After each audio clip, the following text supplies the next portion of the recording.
historia de cómo, tras mi boda, mi suegra intentó quitarme los 120.000 euros que mis padres me regalaron para la entrada de nuestro piso y encima me acusó de derrochadora. Denuncié la pérdida de la tarjeta y lo notifiqué a la policía. Al día siguiente me llamó 56 veces. Pero ya era demasiado tarde. La familia Jiménez al completo, sin duda, jamás se lo hubiera esperado. La nuera recién llegada, que apenas había puesto un pie en su casa. No habían pasado ni 24 horas, y yo, esa misma nuera, me atreví a llamar a la policía para que llevara a mi suegra directamente a la comisaría para una detención temporal. Al mismo tiempo, le lancé los papeles del divorcio a la cara de mi marido, un hombre sin carácter, para reclamar hasta el último céntimo de los 120.000 euros, el fruto del sudor y las lágrimas de mis padres. La luz del alba de una mañana de otoño en Madrid se filtraba por las rendijas de las persianas, proyectando vetas de luz tenue sobre las sábanas de satén rojo bordadas con hilos dorados. Abrí los ojos con dificultad, sintiendo el cuerpo entero dolorido, como si me hubieran dado una paliza. Las secuelas de un día maratoniano recibiendo a invitados, caminando de un lado a otro, sonriendo y saludando a cientos de personas en el hotel de bodas del barrio de Salamanca, todavía estaban presentes en cada fibra de mi ser. Me moví con cuidado, sintiendo el silencio sepulcral del piso de mi nueva familia, situado en una callejuela del barrio de Chamberí. Esta era mi primera mañana como esposa, como nuera. Una sensación de extrañeza me oprimía el pecho, pero me dije a mí misma que debía esforzarme por adaptarme. Me levanté sigilosamente de la cama, intentando no hacer ruido para que Mateo, el hombre con el que acababa de casarme oficialmente, pudiera dormir un poco más. Estaba de espaldas a mí, respirando de manera acompasada. Salí de la cama, me puse las zapatillas y caminé de puntillas hacia el tocador de madera de roble que había en un rincón de la habitación. Sobre él había un desorden de polveras, barras de labios y un sinfín de horquillas que la maquilladora había dejado el día anterior. Pero mi mirada se clavó de inmediato en el joyero de terciopelo granate, cuidadosamente colocado en el segundo cajón. No era un joyero cualquiera.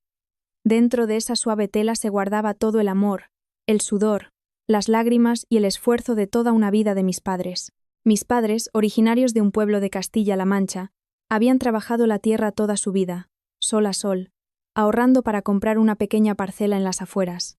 Cuando se acercaba la boda de su hija, decidieron vender la mitad de esa tierra, ingresaron todo el dinero en una cuenta de ahorros y me abrieron una cuenta bancaria a mi nombre con su tarjeta correspondiente, exactamente 120.000 euros. La noche antes de la boda, mi madre me cogió la mano con fuerza, metió la tarjeta en el joyero junto con una gargantilla de oro y me dijo con los ojos llorosos que ese era mi capital para defenderme en la vida, para que al entrar en casa ajena tuviera voz propia y nadie pudiera menospreciarme.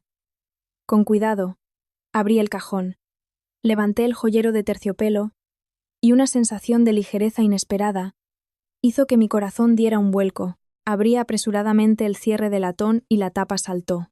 La gargantilla de oro seguía allí, intacta, pero en la ranura destinada a las tarjetas, mi tarjeta bancaria de color verde esmeralda, que contenía mis 120.000 euros, había desaparecido por completo.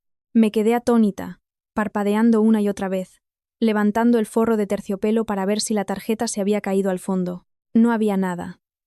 Abrí los demás cajones, revolví mi neceser, miré debajo del tocador y busqué por el suelo. Mi corazón empezó a latir con fuerza. Un mal presentimiento se me atascó en la garganta.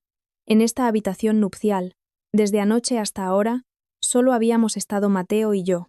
La puerta había estado cerrada con llave desde dentro.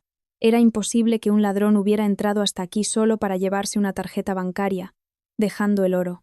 Me giré bruscamente y caminé a toda prisa hacia la cama. Con la mano helada, sacudí con fuerza el hombro de mi marido. «Mateo, despierta. Levántate ahora mismo, tenemos que hablar».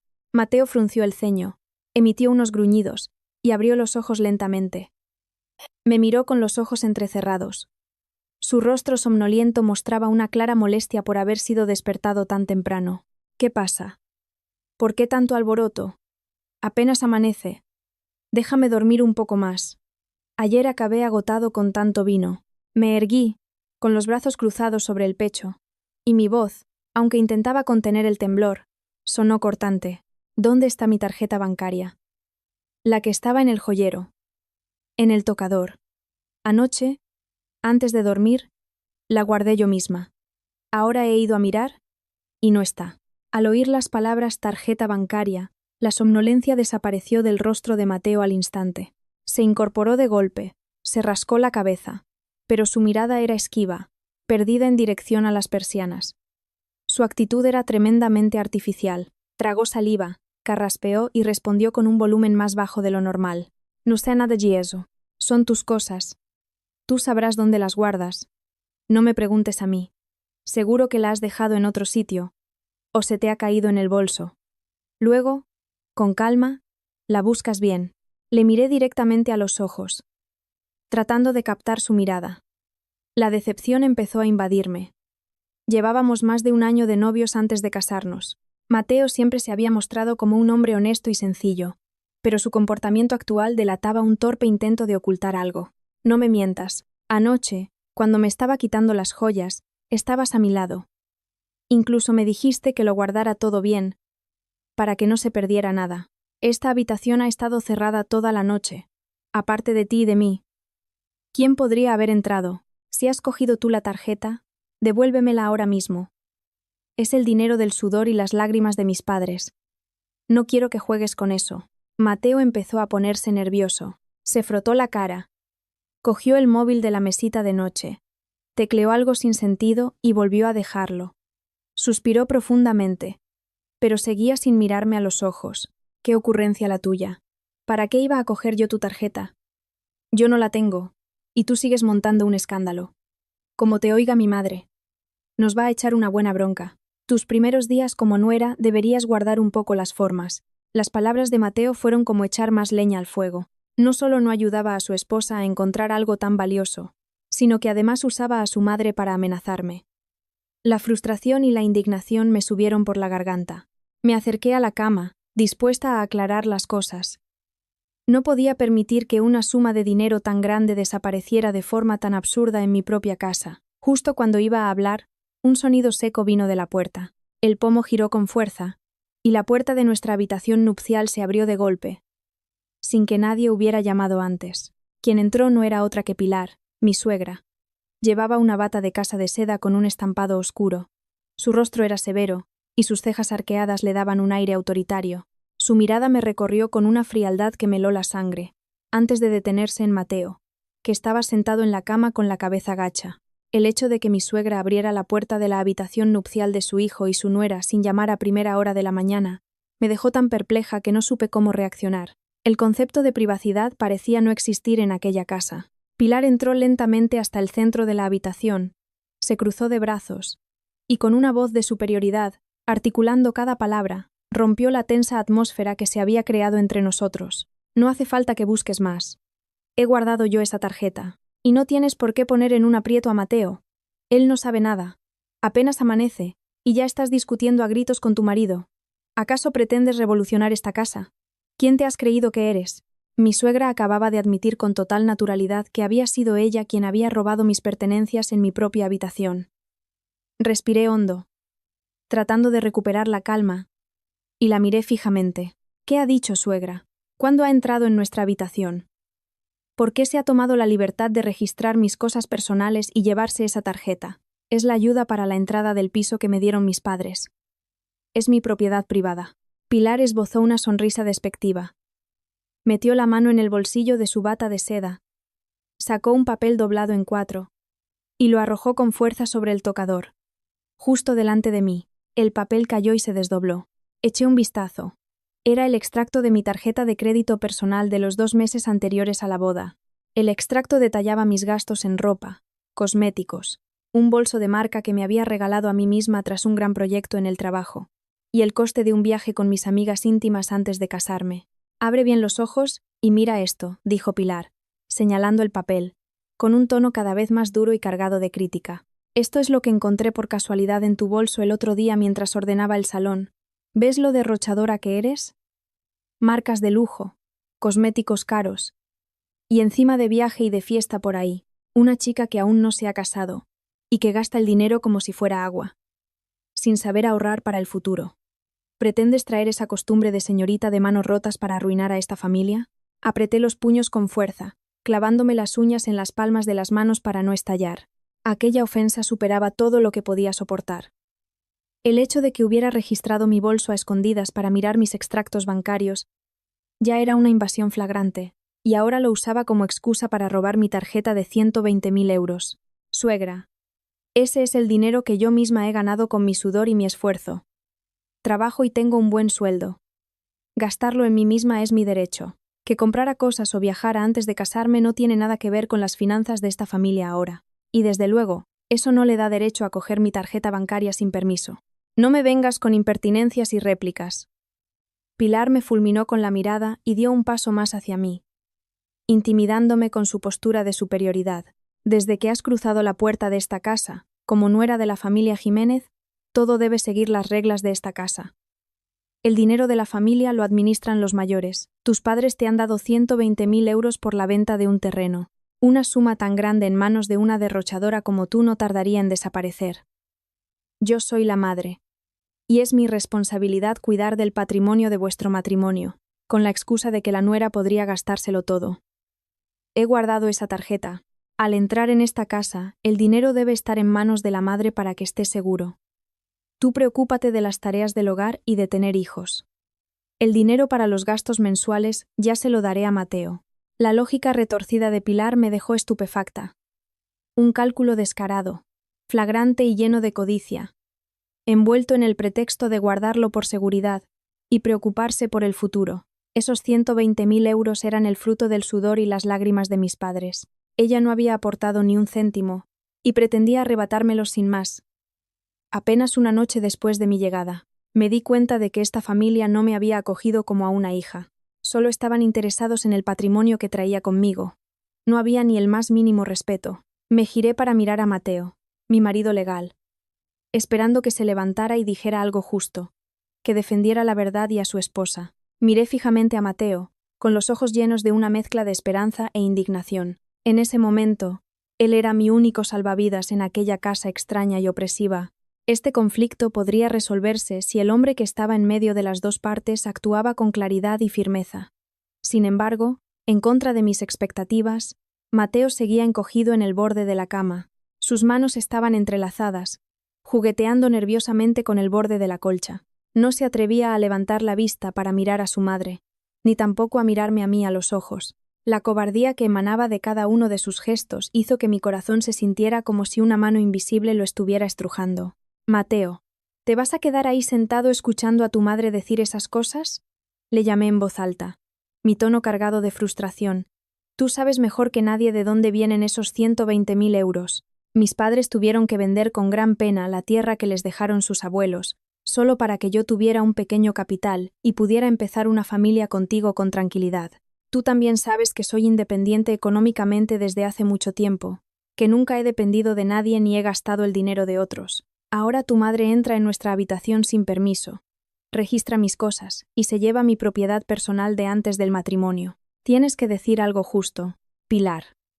A su lado, con los brazos cruzados, miró a su hijo con una expresión de superioridad y una amenaza velada en sus ojos. Bajo la presión de las dos mujeres, Mateo abrió la boca con timidez, su voz apenas un susurro, como la de un niño que ha cometido una travesura. Alba, cálmate, por favor. Mamá solo lo hace porque se preocupa por nuestro futuro. Dale el número PIN a mamá. Para que lo guarde, el dinero sigue en el banco. No se ha perdido. ¿Por qué tienes que montar este escándalo? Si tenemos a un adulto gestionando las finanzas, es mejor, ¿no crees? Me eché un paso atrás, como si me hubieran arrojado un cubo de agua helada en pleno invierno. Las palabras de Mateo me atravesaron los oídos, crueles e insensibles. No defendió lo que era correcto, no protegió a la esposa con la que acababa de compartir lecho, sino que se alió con la codicia irracional de su madre. Me pedía que me calmara, que le entregara el dinero a su madre para mantener la paz familiar. Me eché a reír con amargura. Los ojos empezaban a escocerme, pero contuve las lágrimas para no llorar delante de ellos. ¿Paz familiar? ¿Una paz familiar construida sobre el engaño y el robo de la propiedad de otros? El dinero es mío. Me lo dieron mis padres. ¿Por qué tengo que dárselo a otra persona para que lo gestione? ¿Eres mi marido o la sombra de tu madre? Desde el primer día has dejado que tu madre pisotee mi dignidad, que robe el sudor y las lágrimas de mis padres. ¿Y todavía eres capaz de darme un consejo tan cobarde como que me resigne? Al oír mi tono cortante, el rostro de Mateo se enrojeció de vergüenza. Se levantó de un salto. Intentó cogerme de la mano, pero me zafé, decidida a evitar su contacto. No exageres tanto.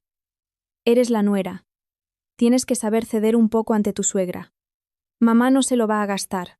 No te preocupes. Solo va a guardar la tarjeta. Sé buena y hazle caso.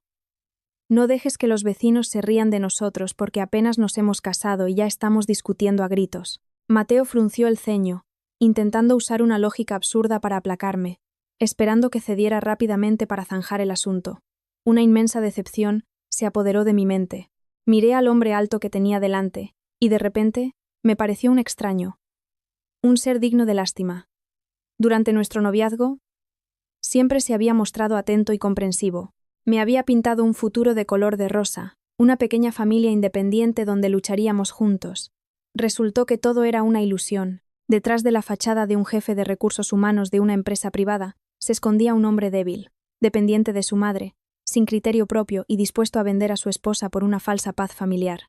El arrepentimiento por haberme equivocado de hombre empezó a carcomerme el alma. Pero sabía que no era momento para la autocompasión. Llorar o suplicar aquí era completamente inútil. Tenía que ser fuerte para recuperar lo que era mío. Me arreglé el pelo. Me erguí y mi tono se volvió frío y decidido. Quiero que les quede claro, a usted y a Mateo, que esos 120.000 euros son mi propiedad privada de antes del matrimonio. No tengo ninguna obligación de dárselos a nadie para que los gestione. Por favor, devuélvame la tarjeta bancaria ahora mismo. Si no me la devuelve, encontraré la manera de recuperarla por mi cuenta. Dicho esto, pasé por delante de Pilar y salí directamente de la habitación. Necesitaba un espacio más abierto para pensar, para enfrentarme a esa gente calculadora. No podía quedarme atrapada en ese pequeño dormitorio, soportando la presión de madre e hijo. Salí rápidamente del dormitorio y me dirigí al amplio salón de la casa. Era una vivienda de estilo antiguo, con un juego de sofás de madera oscura y labrada, y un imponente crucifijo de plata que presidía la estancia. Normalmente ese espacio transmitía una sensación de calidez tradicional, pero en ese momento me resultaba asfixiante y amenazador. Me dejé caer en un sillón individual, respirando hondo para calmar los latidos acelerados de mi corazón. Menos de 5 segundos después, Pilar me siguió al salón con paso firme, sus tacones resonando con fuerza en el suelo de baldosas, una clara muestra de su enfado. Mateo la seguía cabizbajo, con el rostro desencajado. La discusión ya no se limitaba a las 4 paredes del dormitorio, sino que se había extendido al espacio común. Pilar se acercó a la mesita. Se sirvió una copa de licor de hierbas, se la bebió de un trago y la dejó con un golpe seco sobre la bandeja de plata. El sonido metálico y agudo resonó en la habitación. Se giró hacia mí, con una mirada que mezclaba suficiencia y un desafío descarado. ¿Con quién te crees que estás tratando en esta casa? ¿Piensas que por no darme el PIN la tarjeta sigue siendo tuya? Si eres tan lista, ve y recupérala. Dicho esto, Pilar metió la mano bajo su bata de seda, en la ropa que llevaba debajo, y sacó un pequeño trozo de plástico rígido. Lo sujetó entre 2 dedos.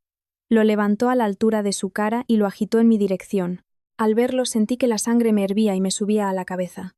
Era mi documento nacional de identidad, el DNI. Suegra, ¿por qué tiene mi DNI? Me levanté de un salto y me abalancé para recuperarlo, pero Pilar lo retiró rápidamente, escondiéndolo a su espalda. Ya te lo he dicho. Vi tus cosas tiradas por ahí y las guardé para tenerlo todo en orden. Tu DNI también lo tengo yo. No intentes hacer nada a mis espaldas. Pilar sonrió con desdén. Su rostro mostraba la satisfacción de quien tiene el poder absoluto.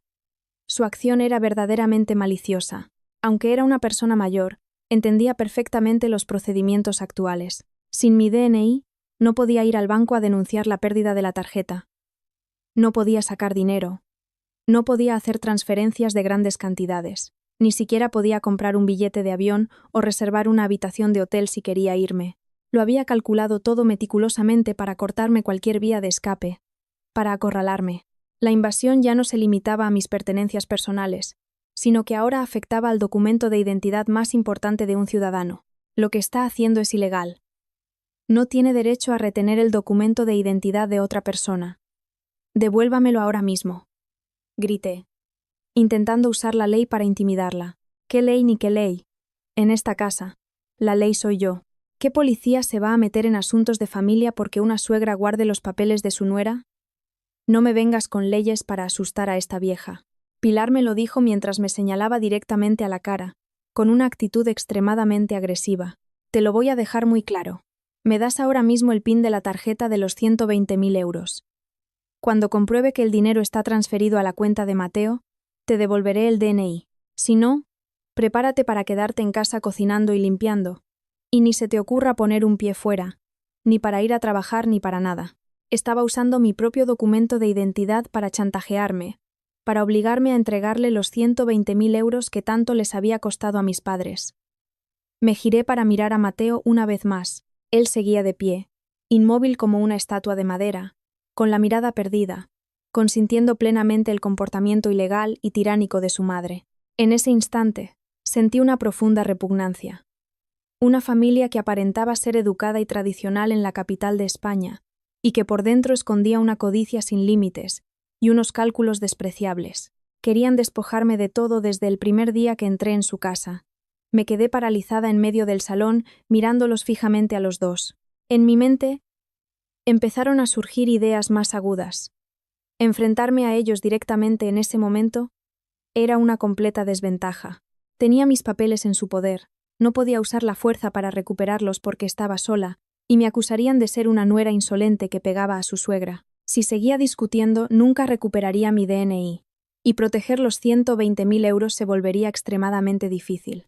Tenía que encontrar otro camino, una forma más inteligente de darle la vuelta a la situación. El salón se sumió en un silencio asfixiante. El tic-tac del reloj de péndulo de la pared parecía golpear mis nervios con cada segundo de tensión. Al darme cuenta de que la situación era completamente desfavorable, con mi documento de identidad más importante en su poder, me dije a mí misma que debía mantener la calma y no dejar que la ira arruinara un plan mayor. Con gente codiciosa y obstinada como Pilar y su hijo, la confrontación directa no daría resultados. Decidí cambiar de táctica. Iba a interpretar el papel de una nuera débil, sumisa y doblegada ante la autoridad de la familia política. Respiré hondo y relajé lentamente los hombros tensos. Me obligué a bajar el tono de voz. Bajé la mirada al suelo, mostrando una actitud de humildad y obediencia. Si usted lo dice, suegra, pues así será.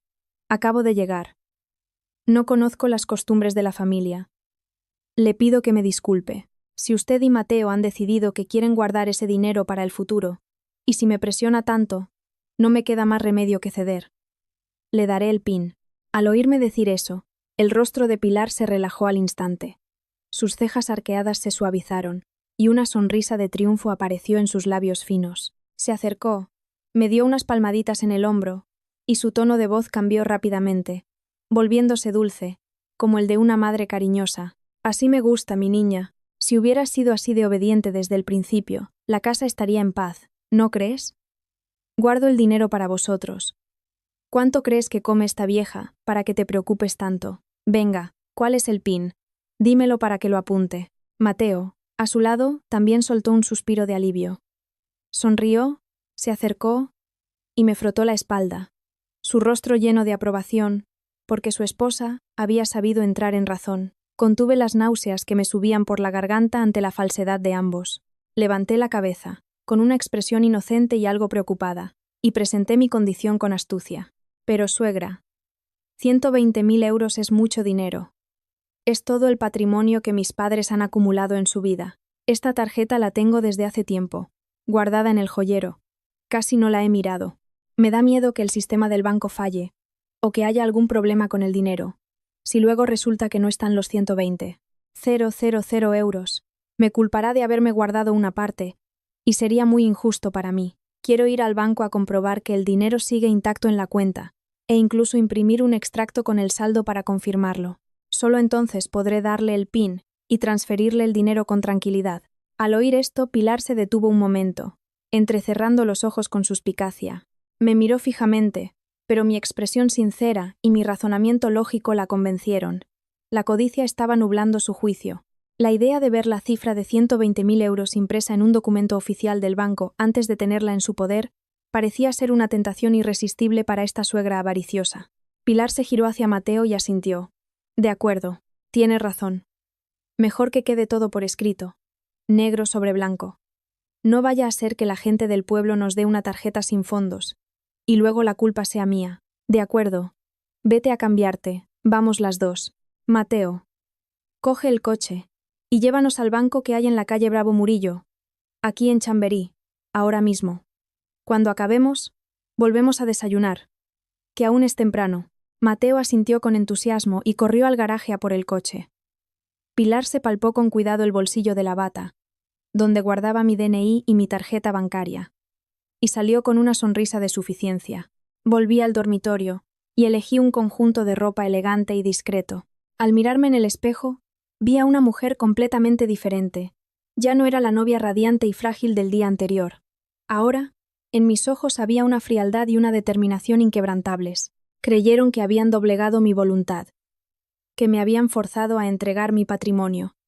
Creyeron que reteniendo mi documentación, podían atarme para siempre, pero no sabían que aceptar ir al banco era el primer paso de la trampa perfecta que acababa de tenderles. Una vez que saliera por la puerta de esa casa y pusiera un pie en un lugar con cámaras de seguridad, con un sistema bancario y con la ley para protegerme, les enseñaría las consecuencias de la codicia y la opresión cruel. Esta batalla no había hecho más que empezar, y estaba segura de que no sería yo la perdedora. Guardé mi móvil, con la batería completamente cargada, en el bolso. Llené mis pulmones de aire y salí de la habitación con paso firme. El motor del coche de Mateo arrancó con un sonido seco en el garaje, rompiendo el silencio de la tranquila calle de Chamberí. En silencio, me puse el cinturón y salí. Siguiendo las órdenes imponentes de Pilar, Mateo conducía.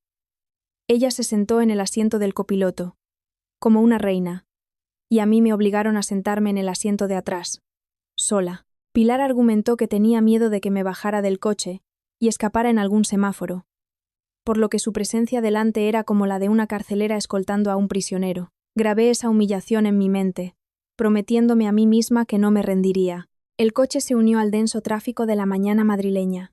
El humo, el ruido de los claxones y el suave sol de otoño no lograban disipar el calor sofocante que emanaba de los cálculos de las personas que iban en el coche. La calle Bravo Murillo, a esa hora, siempre estaba atascada. Los coches avanzaban a paso de tortuga. Pilar, sentada delante, no parecía sentir ni el cansancio ni el ruido. Se giraba constantemente para darme lecciones sobre cómo ser una buena nuera. Su voz aguda se imponía al ruido de los motores. Me decía que una mujer casada debía saber administrar, que no podía tener fondos ocultos. Me llamó señorita malcriada, incapaz de pensar en el futuro, que se aferraba a unos cuantos euros de sus padres como si fueran un tesoro. Trazó una visión de una familia feliz, donde mi única función sería tener hijos y cocinar, mientras que el dinero lo invertirían ella y Mateo para que diera beneficios. Yo, sentada detrás, dejaba que el viento me diera en la cara, ignorando sus insultos. Asentía de vez en cuando para que se callara, pero mis ojos no dejaban de moverse, observando a mi alrededor, buscando una oportunidad.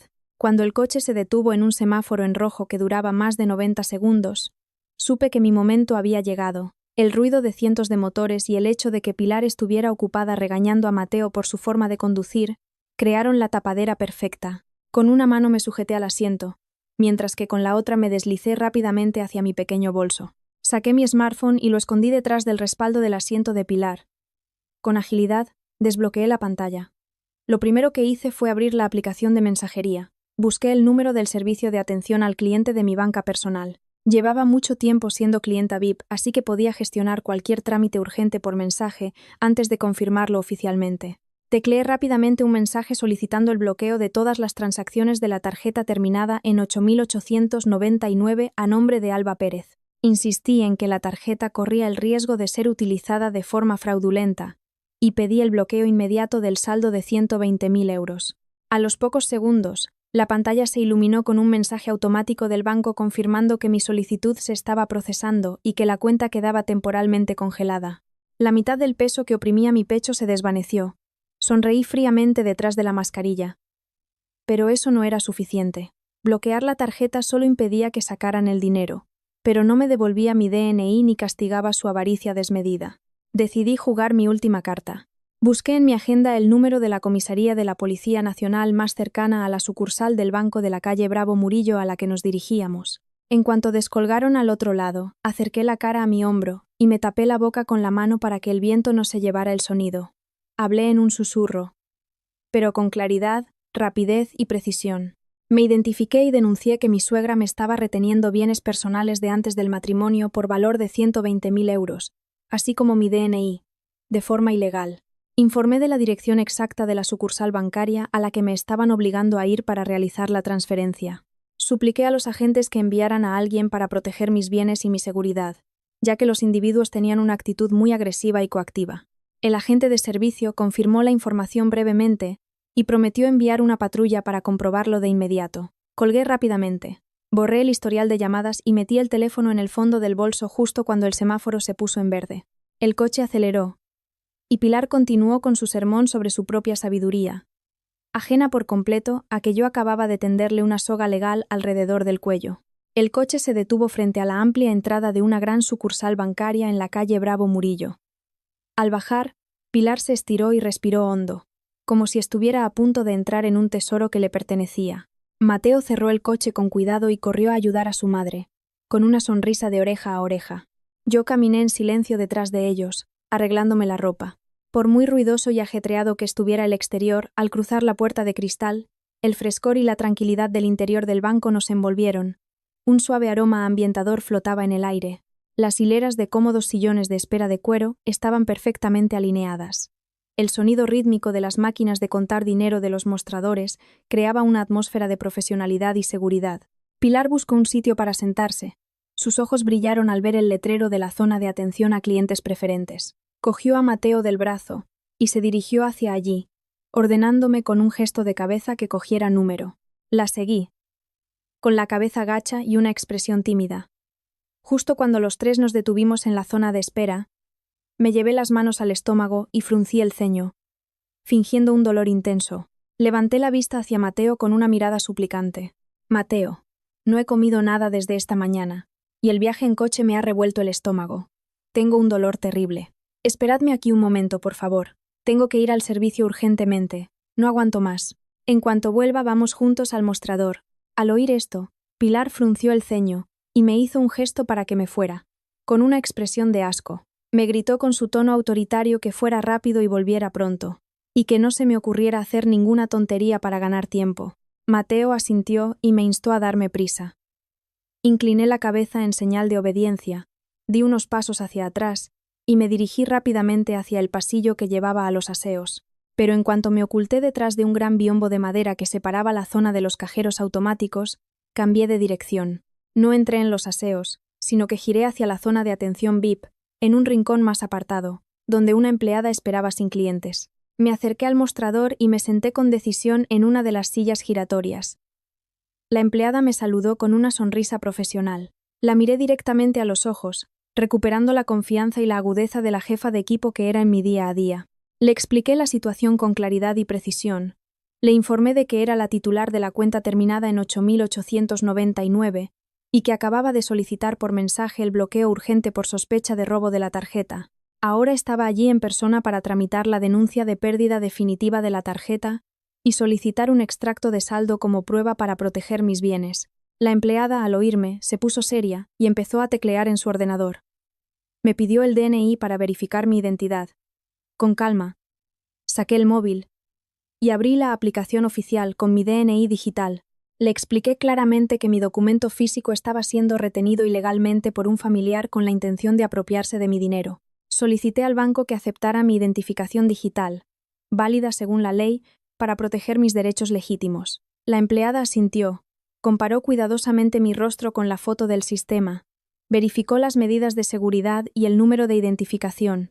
El trámite fue increíblemente rápido y sencillo. En menos de 5 minutos, el sonido de la impresora rompió el silencio. La empleada puso delante de mí un extracto sellado por el banco, confirmando que los 120.000 euros estaban intactos. Junto a él, un documento que certificaba que la tarjeta física había sido cancelada permanentemente en el sistema. Cualquier transacción de retirada o transferencia quedaba totalmente invalidada. Firmé rápidamente los documentos y guardé con cuidado el extracto en mi bolso, pegado a mi cuerpo. Una sensación de alivio recorrió todo mi ser. Mi patrimonio estaba completamente a salvo. Todos los intentos de mi suegra y mi marido por conseguir el PIN eran ahora inútiles. La trampa se había cerrado perfectamente. Y ahora era el momento de salir y disfrutar del mejor acto de la obra. Salí tranquilamente de la zona de atención VIP, con una expresión serena, como si nada hubiera pasado. En la zona de espera general, Pilar caminaba de un lado a otro como una hormiga en un hormiguero en llamas. Sus ojos buscaban frenéticamente por todas partes. Al verme aparecer desde una dirección opuesta a la de los aseos, la sospecha en su rostro estalló en un ataque de ira. Pilar se abalanzó sobre mí con pasos pesados. Su mano áspera se extendió para agarrarme por el cuello de la camisa, pero yo me aparté rápidamente, esquivándola. ¿Dónde has estado todo este rato? Dijiste que ibas al servicio. ¿Por qué sales de ese rincón? ¿Qué estabas tramando a mis espaldas? Gruñó Pilar, con la cara enrojecida por la ira. Las arrugas de su frente se juntaron, dándole un aspecto feroz. Mateo corrió detrás de su madre, con cara de no entender nada. Me erguí, con los brazos relajados a los costados, y miré a Pilar con lástima. Señalé con la barbilla hacia el mostrador principal, y hablé con una voz lo suficientemente alta como para que algunos de los presentes pudieran oírme. Después de ir al servicio, pasé por el mostrador para hacer una gestión. Ya no hace falta que guarde esa tarjeta, suegra. Tampoco necesita saber el PIN. Acabo de tramitar la denuncia de pérdida y el bloqueo permanente de la cuenta de los 120.000 euros. Ahora, esa tarjeta que tiene en el bolsillo de su bata es solo un trozo de plástico sin valor. Puede tirarla a la basura, que nadie se molestará en recogerla. Al oír eso, la cara de Pilar pasó de un rojo intenso a un pálido ceniciento.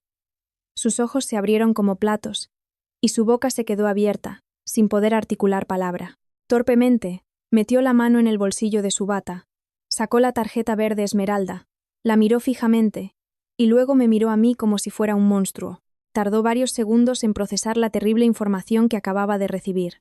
El dinero, sus sueños de riqueza, el poder de controlar a su nuera, todo se había desvanecido en un instante. La decepción más absoluta se convirtió rápidamente en una locura incontrolable. ¡Cielo santo! ¡Que venga todo el mundo a ver a esta nuera desalmada!, gritó Pilar de repente. Su voz estridente resonó por todo el vestíbulo del banco. El sonido ensordecedor hizo que todos los que estaban realizando sus gestiones se giraran sobresaltados. Y no se detuvo ahí. Pilar se arrodilló de repente en el frío suelo de baldosas. Se tiró al suelo, golpeando el piso con las manos y pataleando en el aire como una niña pequeña haciendo una rabieta. Su bata de seda se arrugó, su pelo se despeinó. La imagen de la suegra distinguida de todos los días desapareció por completo, reemplazada por la de una maleducada montando un numerito en público. Mientras se revolcaba, lloraba a gritos, con la cara llena de lágrimas y mocos. «Me ha engañado. Se ha casado con mi hijo para robarle a la familia. Ha planeado llevarse todo el dinero y ha bloqueado la tarjeta para escapar. Mi marido y yo criamos a nuestro hijo para que ahora esta vida se nos suba a la chepa. ¿Hay alguien que entienda mi sufrimiento?». Las mentiras descaradas salían de su boca con fluidez, con la intención de manipular a la gente y convertirme en la culpable. Mateo se quedó petrificado. La vergüenza se reflejaba claramente en su rostro mientras decenas de pares de ojos se clavaban en su familia. Se agachó rápidamente, tratando de levantar a su madre. «Mamá, levántate, por favor. Estamos en un banco, la gente se va a reír de nosotros. Si haces esto, ¿dónde voy a meter la cara?», murmuraba Mateo, tirando de ella. Pero Pilar se aferraba a la pata de una mesa, negándose a levantarse. Al ver que no podía convencer a su madre, Mateo descargó su ira contra mí. Se acercó, me señaló con el dedo, sus ojos enrojecidos por la furia. «Alba, estás loca. Ves a mi madre llorando y sufriendo así, y te quedas ahí mirando. ¿Quién te ha dado permiso para bloquear la tarjeta? Ve ahora mismo al mostrador. Dile al empleado que la desbloquee y saca todo el dinero para dárselo a mi madre. Rápido, no me obligues a usar la fuerza. Ya has avergonzado bastante a esta familia». Miré a Mateo y esbocé una sonrisa amarga. El último resquicio de afecto conyugal que sentía por él murió con sus palabras. No retrocedí. Le miré directamente a los ojos a ese cobarde, y le dije con voz firme: ¿usar la fuerza? ¿Pegarme en medio del banco? Escúchame bien. El dinero es mío. Y si quiero bloquearlo o desbloquearlo, es mi decisión. Tu madre me ha robado. Ha retenido mis documentos para chantajearme. Y ahora monta este numerito para difamarme. Debería dar gracias de que no la denuncie. No sueñes con que voy a ceder ni un milímetro más. La multitud en el vestíbulo del banco crecía. Los clientes abandonaban sus asientos. Los que estaban rellenando formularios también se detuvieron, formando un círculo alrededor de Pilar y Mateo. Los murmullos y los comentarios no cesaban. Algunos negaban con la cabeza, criticando a la suegra maleducada. Otros me señalaban a mí, juzgándome como una nuera terrible. Decenas de móviles se alzaron. Los flashes parpadeaban sin cesar para grabar y hacer fotos. El incidente se convirtió rápidamente en un espectáculo gratuito en pleno centro de la ciudad. 2 guardias de seguridad del banco, con sus uniformes azules, corrieron hacia nosotros. Intentaron dispersar a la multitud, pidiendo a Pilar que mantuviera la calma, y nos invitaron a salir para no interrumpir el funcionamiento del banco. Pero Pilar, en plena rabieta, les apartó de un manotazo, tirando al suelo la gorra de uno de ellos. Gritó aún más fuerte, desafiando a los guardias a que la tocaran. La situación se volvió caótica. Mateo, impotente, suplicaba: «Por favor, no graben». Pero nadie le hacía caso. En el punto álgido del desorden, el sonido de una sirena de policía resonó desde el exterior. La puerta de cristal se abrió de par en par. 2 agentes de la Policía Nacional, con sus uniformes reglamentarios, entraron a paso ligero en el vestíbulo. Su presencia impuso un respeto inmediato. La multitud se apartó para dejarles paso. Los móviles que grababan a escondidas se bajaron rápidamente. El ambiente en el vestíbulo se calmó de repente. Solo se oían los sollozos fingidos de Pilar, que intentaba parecer una víctima ante los agentes. El agente de más edad, un subinspector, echó un vistazo a la escena y luego ordenó en voz alta: «Tranquilidad, por favor. Disuélvanse y vuelvan a sus asuntos. ¿Quién está alterando el orden público aquí? Si hay algún problema, levántese y explíquelo como es debido. No se puede estar tirado en el suelo de esa manera». Al oír a la policía, Pilar reaccionó como si hubiera encontrado un salvavidas. Se levantó a trompicones, se sacudió el polvo de la ropa y, con la cara llena de lágrimas, corrió a agarrarse del brazo del subinspector. Empezó a llorar de nuevo, señalándome con acusaciones falsas. «Señores agentes, hagan justicia. Mi nuera es una estafadora. Se ha casado con mi hijo para robarle a esta familia. Ha escondido 120.000 euros y planeaba huir. Cuando intentamos detenerla, se ha puesto a insultarme de la peor manera. Deténganla, que se escapa». Yo no me inmuté. Me arreglé la ropa, di 2 pasos al frente y me coloqué frente a los agentes. Mi actitud era serena y segura, en claro contraste con el melodrama de Pilar. Hablé con voz clara y firme, articulando cada detalle para que todos los presentes pudieran oír la verdad. «Señores agentes, soy la persona que llamó a la comisaría hace un momento para denunciar este asunto. Me llamo Alba Pérez. La mujer que está gritando y calumniándome es mi suegra. La verdad es todo lo contrario de lo que ella dice. Esta mañana entró a escondidas en mi dormitorio, registró mis cosas y robó mi tarjeta bancaria, que contiene 120.000 euros, un regalo de mis padres antes de la boda. No contenta con eso, también se apropió y escondió ilegalmente mi documento nacional de identidad, obligándome a venir al banco a darle el PIN para transferirle el dinero a cambio de que me devolviera mis papeles. Pueden comprobarlo ahora mismo, en el bolsillo derecho de su bata. Mi DNI y la tarjeta bancaria siguen ahí». El subinspector, al oír mi explicación lógica y coherente, se puso serio. Se giró hacia Pilar. Su mirada afilada tenía un tono de advertencia. «¿Ha oído la acusación de esta señora? Retener ilegalmente los documentos de identidad y los bienes de otra persona es un delito grave. Le exijo que entregue voluntariamente los documentos para que los comprobemos. Los 3 nos acompañarán a la comisaría para aclarar este asunto. No se puede seguir alterando el orden en este banco». Al oír las palabras delito y comisaría, a Pilar le temblaron las piernas y apenas podía mantenerse en pie. Balbuceó, intentando protestar, pero la mirada severa de los 2 agentes la hizo callar. Mateo, con la cabeza gacha, ayudó a su madre a caminar, escoltados por la policía. Yo salí del banco con la cabeza bien alta. La comisaría de policía no estaba lejos del banco, escondida bajo la sombra de unos grandes plátanos. El ambiente en el interior de la sala de denuncias era extremadamente serio y silencioso, en contraste con el bullicio de la calle. Las paredes, pintadas de un amarillo pálido, los escritorios y sillas de madera ordenados, y en la pared, un retrato del rey y carteles con normativas legales claras, nos indicaron que nos sentáramos en una mesa en el centro de la sala. El subinspector se sentó frente a nosotros, sacando una libreta y un bolígrafo para empezar a tomar declaración. Pilar se encogió en su silla, con las manos temblorosas aferradas al borde de la mesa, sin atreverse a levantar la vista. Mateo se sentó junto a su madre, sudando a mares a pesar del ventilador de techo que giraba sobre nuestras cabezas. El agente comenzó la sesión con una actitud imparcial, pidiendo a cada uno que proporcionara su versión. Cuando llegó mi turno, no necesité muchas explicaciones. Saqué mi teléfono, entré en mi correo electrónico personal, descargué y mostré en la pantalla la imagen del contrato original de donación de bienes, notariado, entre mis padres y yo. El contrato especificaba claramente que la fecha de la transacción era anterior a mi matrimonio con Mateo. Además, presenté el extracto bancario digital que mostraba claramente el flujo de los 120.000 euros transferidos directamente desde la cuenta de mis padres en el pueblo a mi cuenta personal. El concepto de la transferencia decía: regalo de padres a su hija Alba para su futuro. Deslicé el teléfono por la mesa hacia el subinspector, con voz segura y firme. Señor agente, estas son pruebas legales irrefutables.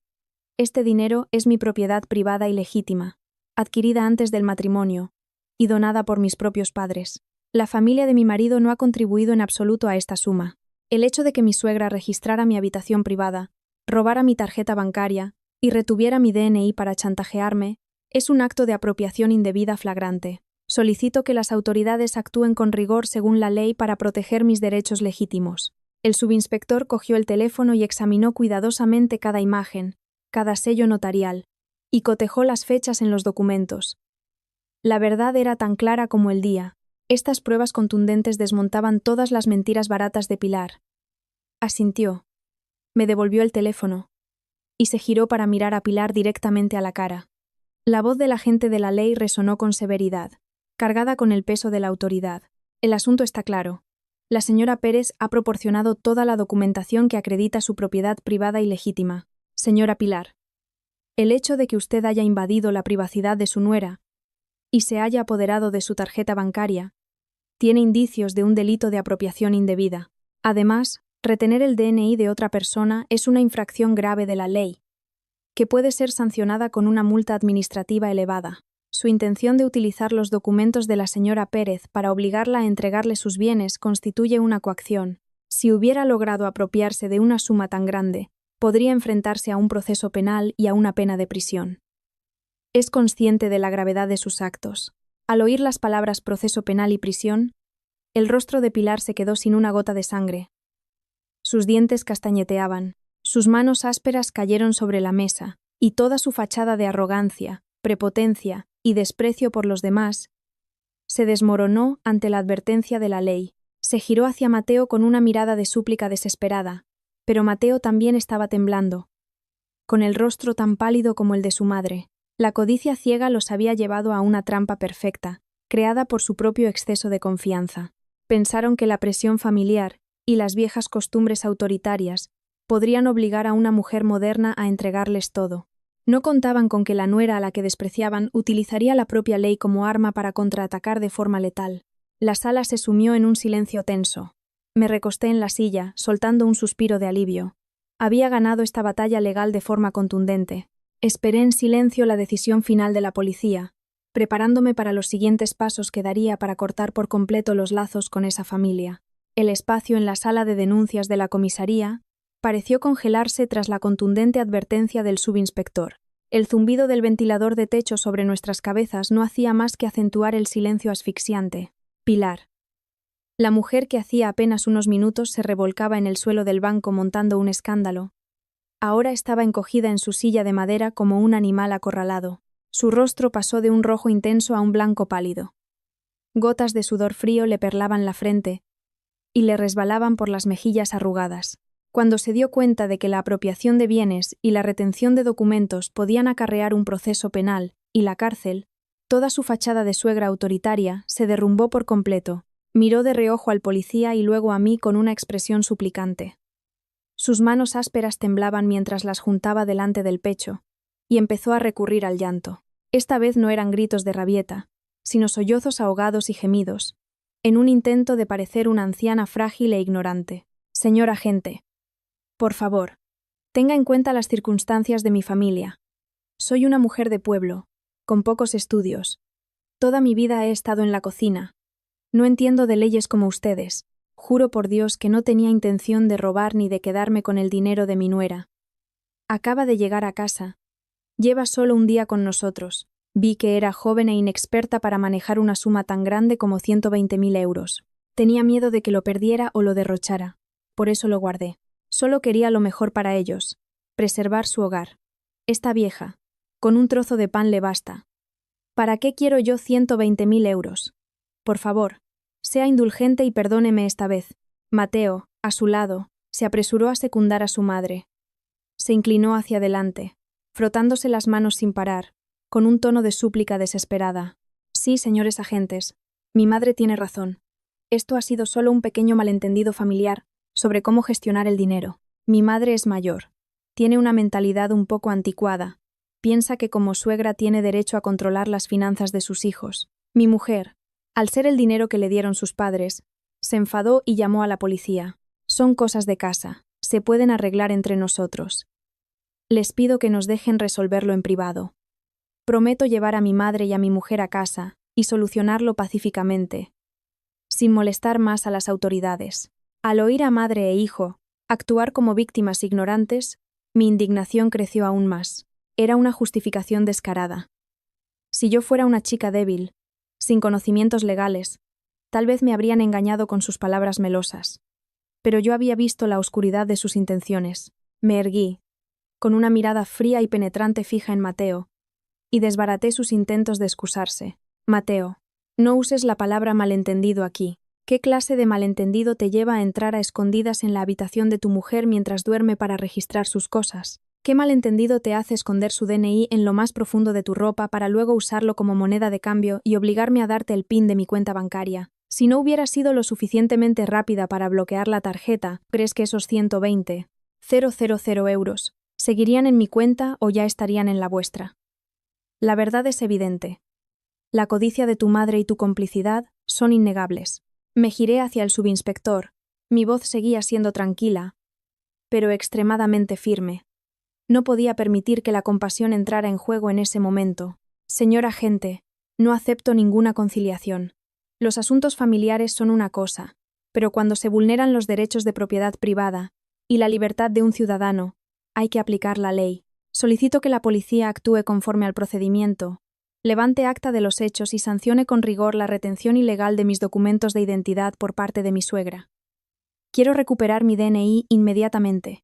Si no hay una medida disuasoria adecuada, gente como ella seguirá despreciando la ley y los derechos de los demás. Al oírme, Pilar rompió a llorar a gritos. Sus lágrimas caían a raudales por su rostro arrugado. Pero yo sabía que eran lágrimas de cocodrilo. No lloraba por remordimiento por haber herido a su nuera. Lloraba por miedo a las consecuencias legales que se cernían sobre ella. Mateo me fulminó con la mirada. Su expresión era de reproche y resentimiento. Apretó los dientes y susurró lo suficientemente bajo para que yo lo oyera, acusándome de no tener corazón y de llevar a su madre al límite. Le respondí con una sonrisa amarga. ¿Qué afecto se puede tener por quienes intentaron despojarme de todo el primer día de mi matrimonio? Mi firmeza en ese momento era la única manera de proteger mi dignidad y mi patrimonio. El subinspector golpeó suavemente la mesa con la punta de su bolígrafo, pidiendo silencio a todos. Anotó cuidadosamente las declaraciones de cada parte en su grueso cuaderno de trabajo. Tras examinar minuciosamente todos los detalles del caso, desde las pruebas del extracto bancario y el contrato notariado de bienes privados hasta el altercado en el banco, el agente tomó su decisión final. El ambiente en la sala se volvió tan tenso que se podía oír la respiración agitada de Mateo. Exijo que la señora Pilar entregue el DNI y la tarjeta bancaria de la señora Pérez aquí mismo, de inmediato. Las autoridades no permitirán que nadie retenga ilegalmente los documentos de identidad de otra persona. El policía dio la orden con voz firme, sin darle a Pilar ni un segundo para dudar. Temblando, Pilar metió la mano bajo su bata de seda. Tras un momento, sacó el DNI y la tarjeta bancaria verde esmeralda. Los colocó sobre la mesa. Su mirada era una mezcla de pesar y miedo. El agente los cogió, comprobó la información y me los entregó. En el momento en que mis dedos tocaron mi DNI, solté un suspiro de alivio, como si me hubieran quitado una losa de encima. Mi libertad y mis derechos, como ciudadana, me habían sido devueltos.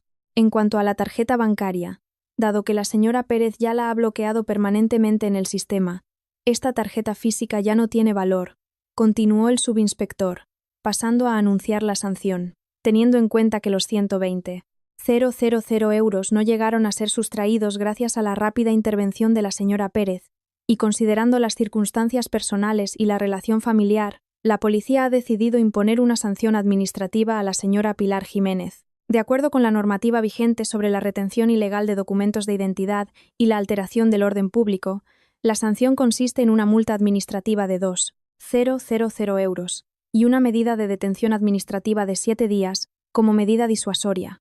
Cuando resonaron las palabras detención de 7 días, el mundo pareció desmoronarse a los pies de Pilar. 7 días detenida por la policía, para una mujer que siempre se había jactado de su estatus familiar y había despreciado a los demás, era la máxima humillación, una mancha imborrable. Se quedó boquiabierta, con la mirada perdida en el vacío. El shock fue tan grande que superó a una mujer con antecedentes de hipertensión. De repente, Pilar se llevó la mano al pecho, respirando con dificultad. Su rostro se puso morado, se tambaleó y se desplomó en el suelo ante la sorpresa de todos. Mateo gritó, aterrorizado, y corrió a socorrer a su madre. «Mamá, ¿qué te pasa?» «Agentes, ayuden a mi madre. Tiene problemas de corazón y la tensión alta». «Mamá, despierta». Mateo la abrazó. La sacudió. Pero Pilar estaba completamente inconsciente, con los ojos cerrados y la respiración débil. La situación inesperada obligó a los agentes a actuar con rapidez. Uno de ellos llamó inmediatamente a una ambulancia. El subinspector indicó a Mateo que le aflojara el cuello de la ropa a Pilar y la colocara de lado en el suelo, para asegurar que pudiera respirar.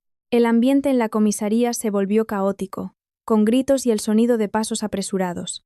Yo me quedé a unos metros, observando la escena en silencio. Mi corazón estaba vacío, sin regocijo ni compasión. Lo que ella estaba sufriendo era la consecuencia inevitable de su codicia sin límites y de la maldad que ella misma había sembrado. La ley es impersonal, pero justa. Si no hubiera intentado robar el fruto del esfuerzo de mis padres, si no me hubiera acorralado, hoy seguiría siendo una suegra respetada. El sonido de la sirena de la ambulancia se oía a lo lejos, cada vez más cerca, anunciando un final patético para el fallido intento de toma de poder de la familia de mi marido. El sonido de la sirena de la ambulancia se detuvo bruscamente frente a la comisaría. El personal sanitario entró corriendo en la sala con una camilla. Le prestaron los primeros auxilios a Pilar, le tomaron la tensión, le auscultaron el corazón y la subieron rápidamente a la camilla para llevarla al vehículo. Mateo corría a su lado, con la cara empapada en sudor y lágrimas. Antes de subir a la ambulancia, se giró bruscamente hacia mí, con una mirada cargada de un odio profundo. Apretó los dientes, me señaló y gritó que si a su madre le pasaba algo, nunca me lo perdonaría. Yo me quedé quieta, respondiendo a su amenaza con un silencio glacial. Mi corazón se había enfriado por completo hacia ese hombre. Después de que la ambulancia se perdiera de vista, dejando tras de sí una estela de humo gris, volví a la mesa del agente de policía. Con calma, cogí el bolígrafo y firmé con claridad el acta de declaración y el documento de recuperación de mis bienes. Una vez finalizados todos los trámites legales, agradecí educadamente a los agentes su ayuda en la protección de mis derechos. Salí por la puerta de la comisaría y respiré profundamente el aire libre del mediodía de otoño en Madrid. El cielo estaba de un azul intenso, sin una sola nube, en total contraste con la oscuridad de mi matrimonio, que apenas había durado 24 horas. Saqué el teléfono, abrí una aplicación de transporte y pedí un coche para ir directamente a la casa de la Callejuela de Chamberí. No tenía ninguna obligación ni sentimiento que me llevara a correr al hospital a cuidar de la mujer que acababa de intentar robarme. Lo que tenía que hacer ahora era recoger mis cosas y salir de ese infierno lo antes posible. El coche se detuvo al principio de la calle, y caminé a paso ligero hacia la casa. Estaba en silencio. La puerta seguía abierta de par en par, tal y como la habíamos dejado. Subí directamente a la habitación nupcial del segundo piso. Todo estaba igual que por la mañana. Las sábanas rojas y brillantes ahora me parecían chillonas y falsas. Saqué mi maleta grande del armario y, con calma, doblé toda mi ropa, cosméticos y objetos personales y los metí dentro. No me olvidé de recoger todas mis joyas de incluida la gargantilla de oro, y guardarlas a buen recaudo en mi bolso. Al mirar la habitación por última vez, sentí un gran alivio. No me llevaba nada que perteneciera a la familia de mi marido, ni dejaba nada mío. Dejé el juego de llaves de la casa sobre el tocador de roble, cogí la maleta, salí y cerré la puerta con llave. Paré un taxi, subí mi equipaje y le pedí al conductor que me llevara directamente a un complejo de apartamentos de lujo en la zona del Retiro. Era un piso de 2 dormitorios que había comprado a plazos con el dinero que había ahorrado durante años de trabajo. Cuando me casé con Mateo, pensaba alquilar este piso para tener unos ingresos extra y mudarme a vivir con su familia para cumplir con mi papel. Esa decisión equivocada casi me arruina la vida.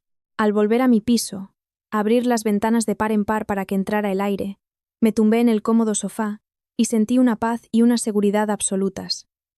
Este era mi verdadero hogar. Al anochecer mi teléfono no paraba de sonar. En la pantalla aparecía el nombre de Mateo. Rechacé la llamada sin dudarlo y puse el teléfono en silencio. Aproximadamente 1 hora después, oí unos fuertes golpes en la puerta del pasillo. A través de la pantalla del videoportero, vi a Mateo fuera, con el pelo revuelto y la ropa desaliñada. Golpeaba la puerta blindada sin cesar, gritando mi nombre, suplicándome que abriera para hablar. Me dijo que su madre estaba fuera de peligro, pero que tenía que quedarse en observación. Me rogó que fuera al hospital a visitarla para cumplir con mi deber de nuera y para salvar las apariencias de la familia. Yo me quedé sentada en el sofá, saboreando una taza de manzanilla caliente, observando en silencio la imagen de ese hombre cobarde en la pantalla. Seguía sin entender nada. Seguía anteponiendo la reputación familiar y un ciego sentido del deber al respeto por su esposa. Decidí no responder, no abrir la puerta. Mi silencio era la respuesta más clara.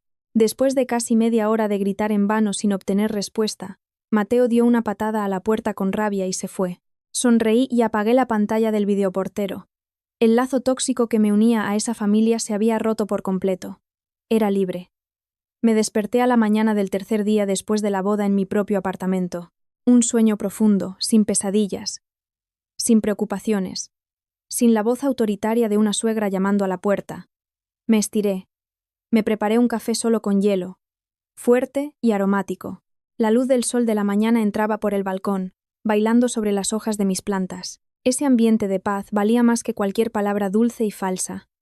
Bebí un sorbo de café y cogí el teléfono de la mesa.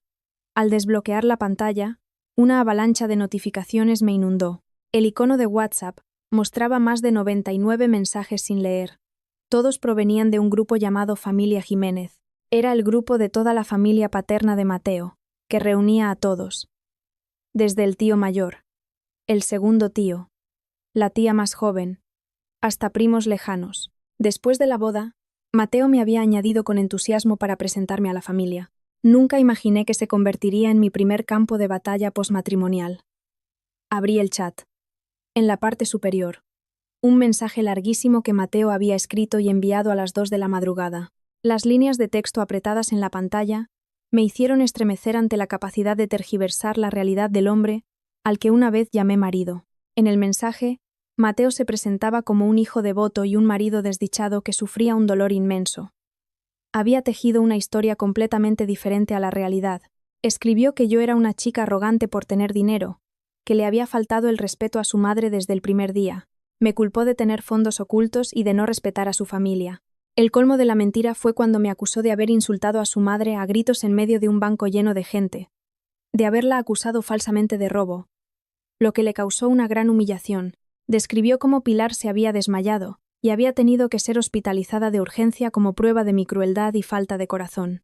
Al final del mensaje, se lamentaba amargamente. Pedía perdón a la familia por haber traído a casa a una nuera tan desalmada, que había destrozado las tradiciones y el buen nombre de la familia Jiménez.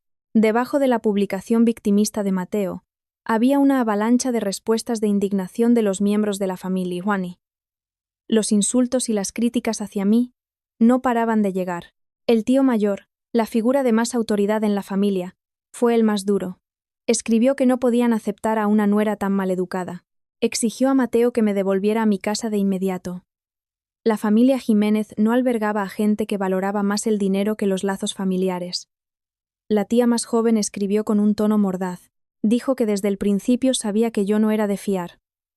Que por tener un poco de dinero de mis padres me creía una reina, capaz de pisotear a mi suegra. La mujer del segundo tío no paraba de enviar emojis de enfado, aconsejando a Mateo que me pusiera en mi sitio, que no dejara que le dominara, y que me obligara a arrodillarme junto a la cama de mi suegra para pedirle perdón si quería volver a casa. Decenas de mensajes de otros primos se sumaron al linchamiento, con insultos a mi persona e incluso a la educación que me habían dado mis padres.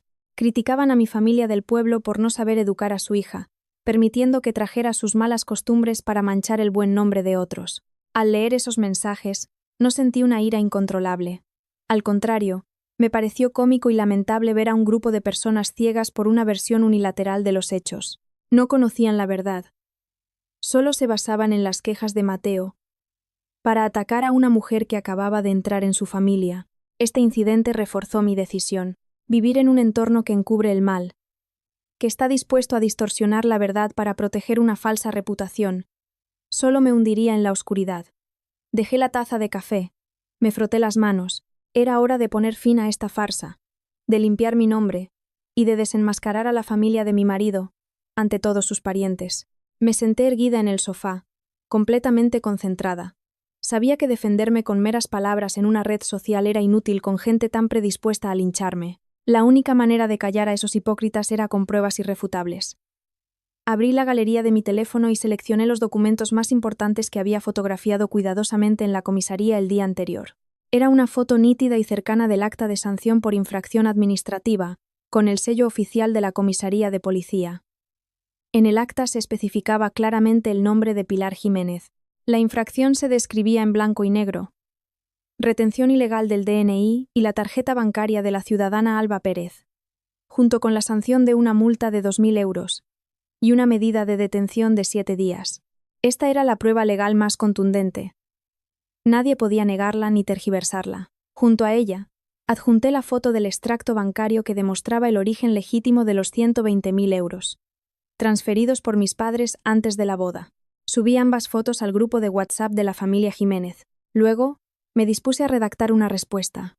Mi tono era firme, claro, sin rodeos, manteniendo el respeto pero sin retroceder un ápice. Me dirigí a los tíos y tías de la familia. Afirmé que la verdad era todo lo contrario de lo que Mateo había contado.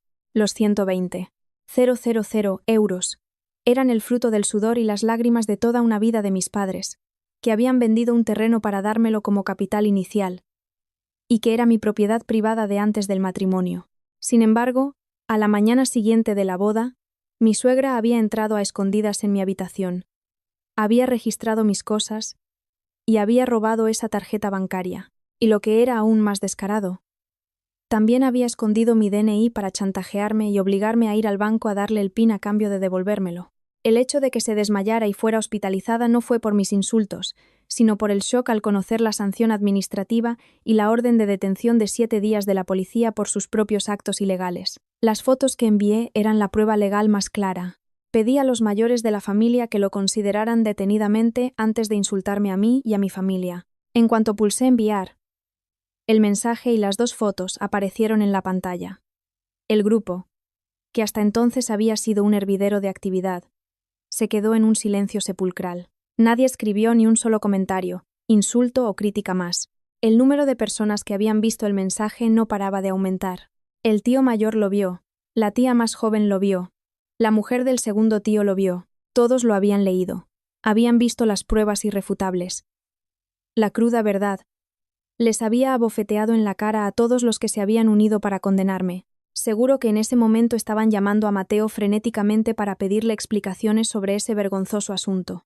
Una suegra que roba a su nuera y es multada por la policía era, en realidad, la verdadera humillación que manchaba el buen nombre de su familia. Mientras el chat de la familia de mi marido se sumía en el silencio, mi teléfono vibró con fuerza. Era una llamada de mi madre. Seguramente ya se había enterado de los rumores, o alguien se lo había contado. Respiré hondo y contesté. En cuanto descolgué, la voz de mi madre sonó, llena de pánico y angustia. Alba, Hija, ¿qué te pasa? ¿Qué ha pasado con el dinero? ¿Te están tratando mal en esa casa? Tu padre y yo cogemos el coche y vamos a Madrid ahora mismo. Tenemos que ir a hablar con ellos. No vamos a permitir que nadie le haga daño a nuestra hija. La voz de mi padre también se oyó, gritando que iba a ir a casa de ese Mateo a ajustar cuentas. Se me hizo un nudo en la garganta. En medio de la tormenta, mi familia siempre era mi refugio seguro, los que estaban dispuestos a defenderme sin condiciones. Contuve la emoción y hablé con calma para tranquilizarlos. Papá, mamá, escuchadme con atención. Ya he solucionado todo. Los 120.000 euros que me disteis están completamente a salvo. Gracias a la intervención de la policía y del banco. Mi suegra, por su codicia, ha sido sancionada por la policía y ahora está en el hospital. Yo ya me he mudado a mi propio piso en el Retiro. No pienso volver a esa casa ni un segundo más. Quedaos en casa y cuidaos. Vuestra hija ya es mayor. Tiene la fuerza suficiente para defenderse. Nadie puede hacerme daño. En unos días, cuando lo tenga todo organizado, iré al pueblo a veros. Al oírme hablar con tanta claridad y firmeza, mis padres soltaron un suspiro de alivio y me pidieron que cerrara bien la puerta y tuviera cuidado. Al colgar, volví a mirar la pantalla del chat de la familia de mi marido. Seguía en silencio. Nadie se atrevía a decir nada. La sensación de victoria no me trajo alegría, sino un profundo alivio. Había superado la primera tormenta con mi propia fortaleza y conocimiento. Aún quedaban trámites legales para poner fin a este matrimonio equivocado. Pero sabía que iba por el buen camino. Me levanté, abrí el armario y elegí un traje de oficina elegante. Mañana tenía una cita importante con el abogado, el señor Valdés, para poner punto y final a todo esto. El reloj de la pared marcaba las 3 de la tarde. La tranquilidad de mi apartamento en el barrio del Retiro se vio interrumpida por el sonido insistente del timbre. Dejé el libro que estaba leyendo sobre la mesa de centro y me dirigí lentamente hacia la puerta. A través de la pantalla del videoportero, vi a 3 personas esperando en el pasillo. El primero era Mateo, con una expresión de nerviosismo y la mirada huidiza. Detrás de él estaban el tío mayor y el segundo tío de la familia de mi marido. El tío mayor vestía un traje de lino de color marrón oscuro. Su rostro era severo y mantenía las manos entrelazadas a la espalda, con el aire de alguien acostumbrado a dar órdenes. El segundo tío se pasaba la mano por el pelo ralo una y otra vez, con una expresión de impaciencia. Respiré hondo. Me arreglé la ropa y abrí la puerta. La pesada puerta blindada se abrió. Mateo intentó dar un paso al frente, pero el tío mayor lo detuvo con un gesto. Y entró él primero. Con aires de superioridad, me hice a un lado educadamente, invitándolos a pasar. Aunque ya no sentía nada por ellos, mantuve las formas básicas de respeto hacia los mayores. Los invité a sentarse en el sofá de cuero del salón y les preparé una tetera de té, sirviéndoles en 3 tazas pequeñas.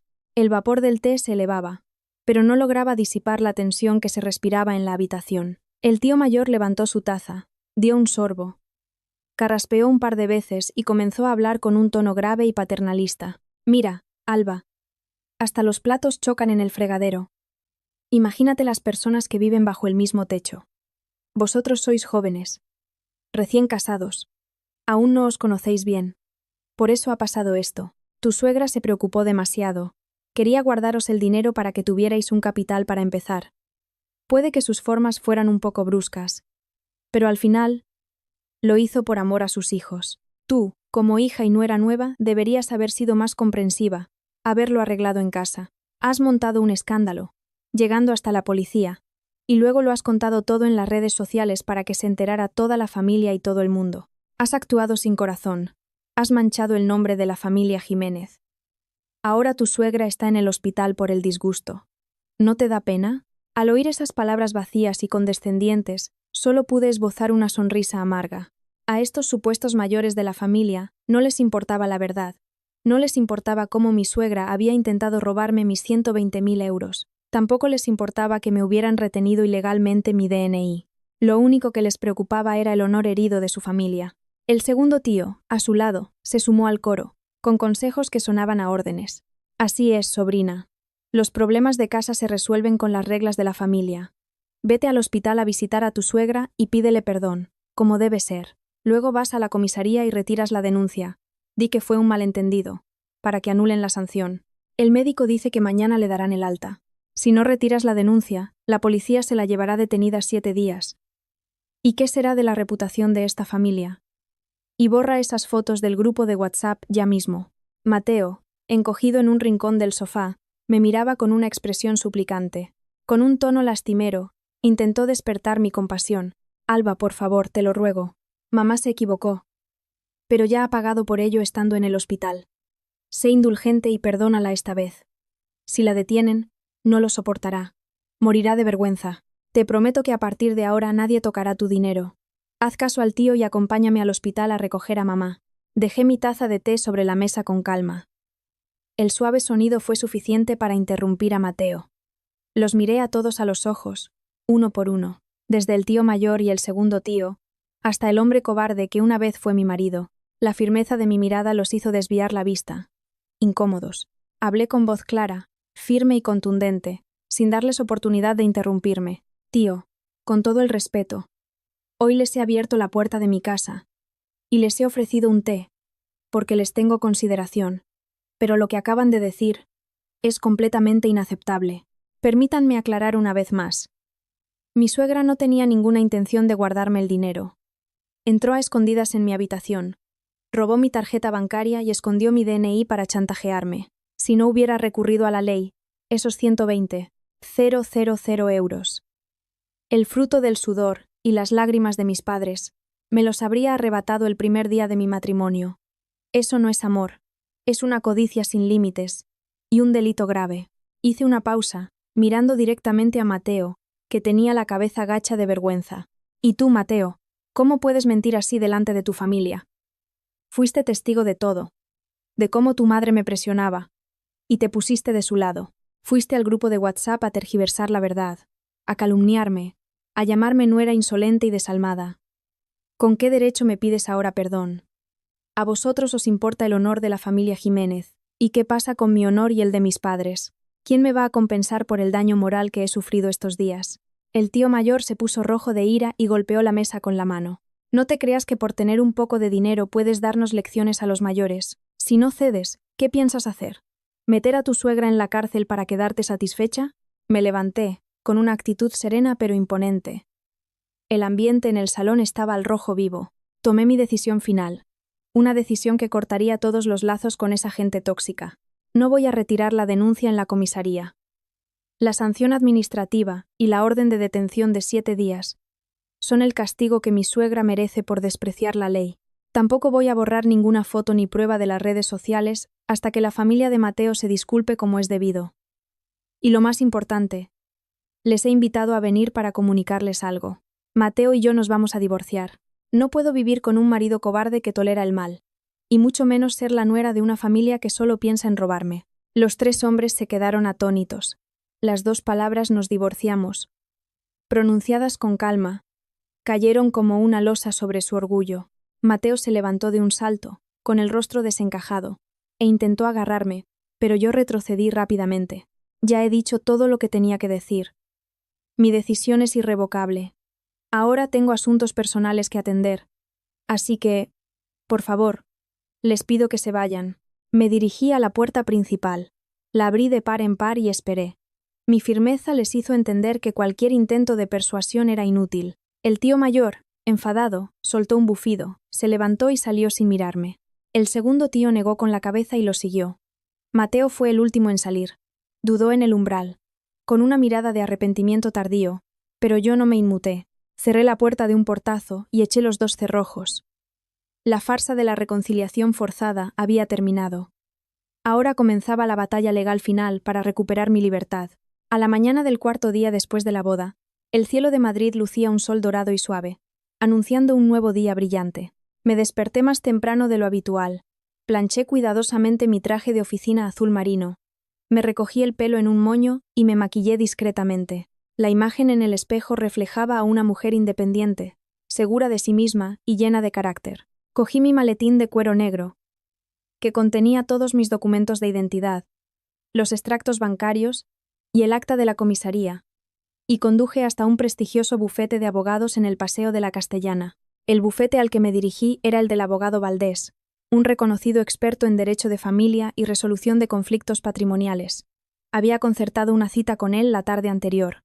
Al entrar en la oficina, con su decoración elegante y profesional, mi ansiedad disminuyó considerablemente.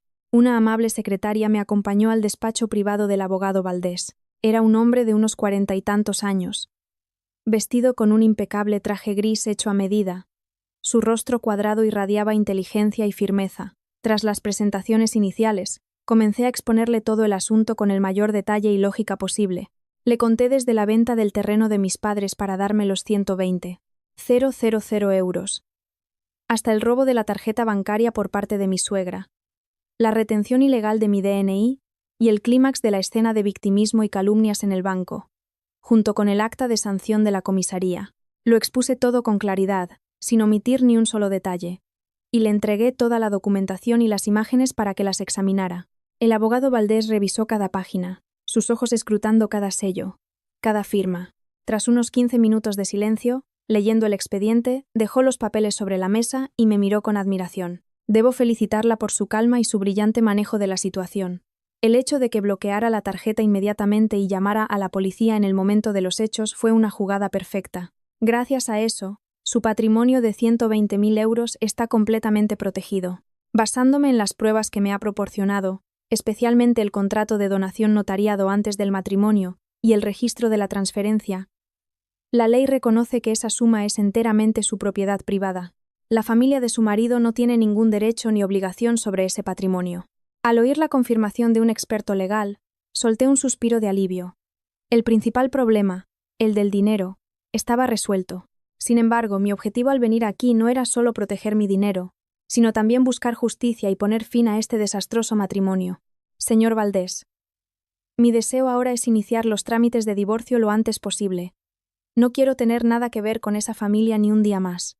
Además, el hecho de que mi suegra me retuviera el DNI, me chantajeara para que le diera el PIN, y que mi marido me calumniara en las redes sociales, me ha causado un daño moral enorme. Quiero que la ley les haga pagar por sus actos. El abogado Valdés asintió, comprensivo.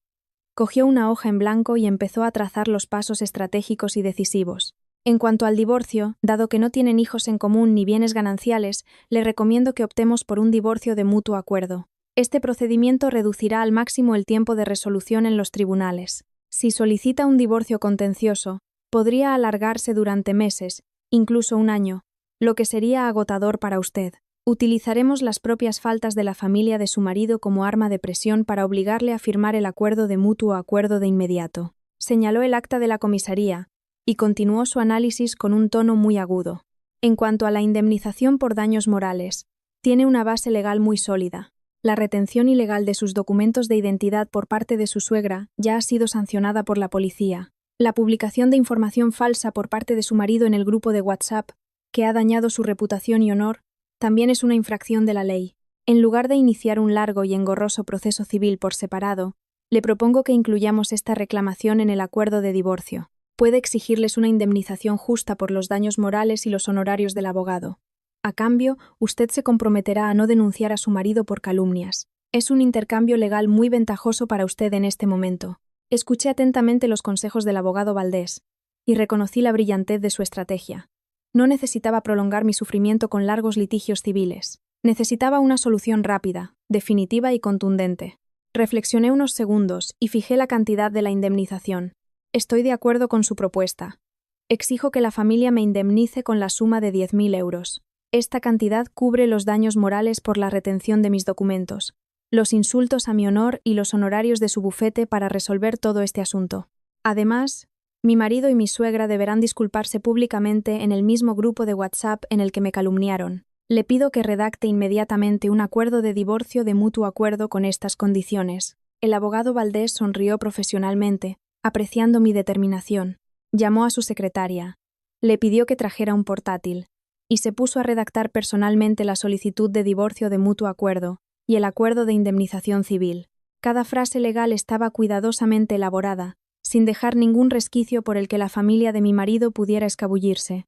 Firmé mi parte del acuerdo. Con el expediente legal, un arma de poder absoluto, en mis manos, supe que tenía la victoria asegurada en esta batalla por mi dignidad. Agradecí al abogado Valdés y quedé con él para dar el último paso esa misma tarde. Al salir del bufete del abogado, me detuve en un tranquilo restaurante de la calle Serrano para almorzar. La comida me supo deliciosa. Me sentía ligera, llena de energía, al ver que todas mis jugadas salían según lo planeado. Esa tarde, para evitar distracciones mientras pensaba, había puesto el teléfono en modo avión. Ahora, con todos los trámites legales listos, decidí enfrentarme directamente a aquellos que temblaban de miedo. Deslicé el dedo por la pantalla. Desactivé el modo avión y me conecté a los datos móviles. Al instante, el teléfono empezó a vibrar sin parar. El sonido de las notificaciones era como una lluvia torrencial. La pantalla mostraba un número que me hizo sonreír con desprecio. 56 llamadas perdidas, todas del número de Mateo y del de Pilar. Junto a ellas, decenas de mensajes de texto y de voz en WhatsApp, enviados sin cesar. Abrí los mensajes con calma. La actitud de Mateo había cambiado 180 grados desde el día en que me señaló y me insultó en el banco. Sus mensajes estaban llenos de una patética y desesperada súplica. Mateo escribía que el médico le había informado de que su madre recibiría el alta esa tarde, pero que en cuanto saliera por la puerta del hospital, la policía estaría allí para llevársela y hacer cumplir la orden de detención administrativa. 7 días en los calabozos de la comisaría. Toda la familia estaba sumida en el pánico. El tío mayor y el segundo tío habían regañado duramente a Mateo por no saber controlar a su mujer y dejar que avergonzara a la familia. Mateo me suplicaba que le cogiera el teléfono, que fuera a la comisaría a retirar la denuncia, a pedir que le rebajaran la pena a su madre. Prometía servirme como un esclavo para pagarme el favor. Prometía que nunca más dejaría que su madre se metiera en su vida de pareja. El mensaje de voz de Pilar era un susurro débil y fingido. Lloraba y se quejaba, diciendo que era una anciana enferma, que si la encerraban 7 días, seguramente moriría allí. Me pedía perdón por su codicia. Me suplicaba que, por el afecto de un día, la salvara de la cárcel. Escuché los mensajes y los borré sin más. Su arrepentimiento no nacía del reconocimiento de su error, sino del miedo al castigo de la ley. Si cedía y los perdonaba ahora, volverían a las andadas y seguirían oprimiéndome en el futuro. La compasión mal entendida solo alimenta la maldad. En ese momento, el número de Mateo volvió a llamar. Acepté la llamada, me puse el teléfono en la oreja y mantuve una actitud tan fría como el hielo. Alba, por fin me coges el teléfono. Gracias a Dios. ¿Dónde estás? Voy a buscarte ahora mismo. Mamá sale del hospital esta tarde, y la policía está esperando con un coche oficial para llevársela. Por favor, ten piedad, y escribe una carta pidiendo que le rebajen la pena. Me arrodillo si hace falta. La voz de Mateo al otro lado del teléfono estaba rota, entrecortada por los sollozos. No le dejé seguir lamentándose ni un segundo más. Lo interrumpí con una voz firme y clara, articulando cada palabra. Mateo, cálmate y escucha bien lo que te voy a decir. La sanción administrativa y la detención de 7 días de tu madre son una decisión de las autoridades por una infracción contra la libertad de un ciudadano. Aunque yo retirara la denuncia, esa orden de detención no se puede cambiar. Cada uno es responsable de sus actos. La ley no es un juego que se pueda violar, y luego pedir perdón como si nada. El llanto de Mateo al otro lado de la línea se detuvo. Comprendió que ya no había nada que hacer para salvar a su madre del castigo. Te he llamado, no para hablar de perdón, sino para darte una decisión final sobre nuestro matrimonio. El abogado Valdés y yo ya hemos preparado todo el expediente de divorcio de mutuo acuerdo. Te voy a dar 4 condiciones que debes cumplir esta misma tarde si quieres que todo termine en paz. Escucha bien. Respiré hondo y le leí las condiciones una por una, sin dejar lugar a ninguna negociación. Primera condición. Debes firmar inmediatamente la solicitud de divorcio de mutuo acuerdo que he preparado.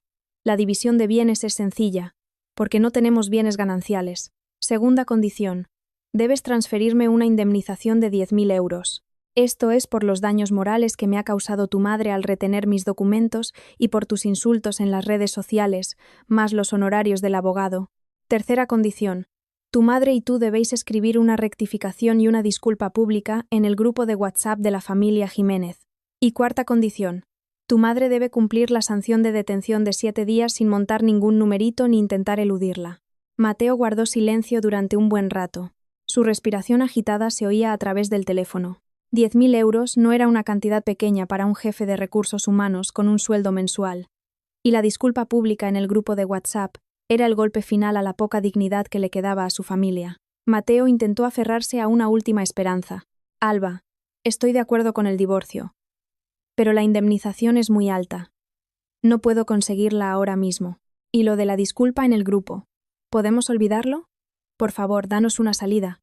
Me eché a reír con frialdad. Su petición era ridícula. La salida os la habéis buscado vosotros mismos. Cuando fuiste a las redes sociales a calumniarme, pensaste en darme una salida. Cuando tu madre me retuvo los documentos para chantajearme con mis 120.000 euros, ¿pensó en darme una salida? Te doy 10 segundos para que lo pienses. Si aceptas, el abogado Valdés y yo llevaremos los papeles al hospital para que los firmes. Si te niegas o intentas negociar algo más, te demandaré por calumnias y nos veremos en los tribunales. Y entonces, la indemnización no será de 10.000 euros. Los 10 segundos pasaron en un silencio tenso. Finalmente, un largo suspiro se oyó al otro lado de la línea, el sonido de la derrota total. De acuerdo. Trae los papeles a la habitación 402, en la planta de cardiología. Firmaré. Sonreí, victoriosa. Colgué y le envié la dirección del hospital al abogado Valdés. Todo estaba listo para el gran final de un matrimonio equivocado. Hacia las 3 de la tarde, el abogado Valdés y yo entramos en el Hospital General de Chamberí. El característico olor a desinfectante me golpeó, trayendo consigo la sensación opresiva de estos lugares. Subimos directamente a la 4ª planta y nos dirigimos al pasillo de cardiología. La habitación 402 estaba frente a nosotros. A través de la pequeña ventana de la puerta, vi a Pilar encogida en la cama. Ya le habían quitado el suero. Vestía un pijama de hospital a rayas azules y blancas, y su rostro estaba demacrado. Mateo estaba ocupado recogiendo sus cosas en una bolsa de viaje. Parecía que ya habían tramitado el alta, y se preparaban para enfrentarse a la orden de detención. Llamé a la puerta 3 veces y entré con confianza. El abogado Valdés me seguía, con su imponente maletín de cuero negro. Nuestra presencia congeló el ambiente de la habitación. Pilar levantó la vista, sobresaltada. Su mirada era una mezcla de odio y miedo. Se aferró a las sábanas y se pegó a la pared, como si quisiera desaparecer. Mateo dejó de recoger sus cosas y se enderezó, con el rostro pálido. El abogado Valdés dio un paso al frente y colocó su maletín sobre la mesita de acero inoxidable junto a la cama. Con voz grave y profesional, rompió el silencio. Buenas tardes, señor Mateo, señora Pilar. Soy el abogado Valdés, representante legal de la señora Alba Pérez en el asunto de la disputa de bienes y el proceso de divorcio con su familia. Según lo acordado por teléfono, hemos traído toda la documentación legal y les pedimos que colaboren para resolver esto rápidamente y evitar más complicaciones legales. Dicho esto, el abogado Valdés sacó de su maletín 3 copias de la solicitud de divorcio de mutuo acuerdo y el acuerdo de indemnización. Extendió los papeles sobre la mesa y colocó un elegante bolígrafo junto a ellos. Señaló los lugares donde había que firmar y le pidió a Mateo que leyera atentamente las cláusulas antes de hacerlo. Mateo se acercó, con la mano temblorosa, y cogió los papeles. Sus ojos recorrieron las frías palabras sobre la disolución del matrimonio, la ausencia de disputas patrimoniales y de hijos en común. Cuando llegó a la cláusula de la indemnización de 10.000 euros y la disculpa pública, sus labios temblaron. Me miró con una expresión de reproche, como si yo fuera una desalmada que los estaba acorralando. Alba, ¿de verdad eres tan cruel? El dinero es más importante para ti que el matrimonio, que el amor de un día, dijo Mateo, en un último y patético intento de reproche. Me crucé de brazos y lo miré con orgullo. El matrimonio no se construye sobre el robo, la mentira y la calumnia. En el momento en que tu madre me escondió el DNI para chantajearme con mis 120.000 euros, en el momento en que fuiste a WhatsApp a insultarme, nuestro matrimonio murió. Estos 10.000 euros son el precio que tenéis que pagar por el daño a mi honor y mi moral. Transfiere el dinero ahora, firma los papeles y cumple el acuerdo, y desapareceré de vuestras vidas para siempre. Al ver mi determinación inquebrantable, Mateo suspiró, derrotado. Sabía que ya no tenía nada que negociar. Bajo la atenta mirada del abogado Valdés, Mateo abrió la aplicación del banco en su móvil. Transfirió los 10.000 euros a mi cuenta. Unos segundos después, mi teléfono vibró. Un mensaje confirmó la recepción de la indemnización. Asentí al abogado Valdés.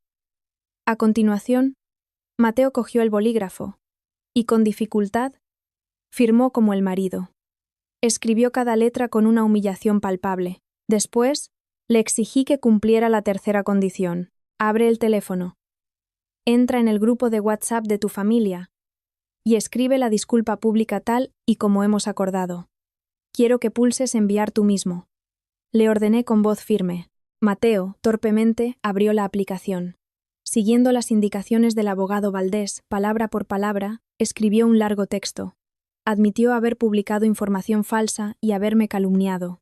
Aclaró que su madre, Pilar, había robado mis bienes y retenido ilegalmente mis documentos, lo que le había valido una sanción y una orden de detención.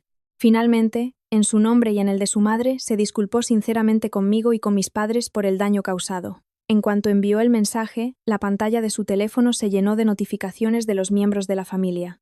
Toda una familia que se había unido para insultarme ahora era testigo de la vergonzosa confesión de uno de los suyos. Pilar, desde la cama, había presenciado todo. Al ver a su hijo escribir esa humillante disculpa, se tapó la cara y rompió a llorar. Sus lágrimas empaparon su pijama de hospital. El remordimiento la consumía, pero ya era demasiado tarde.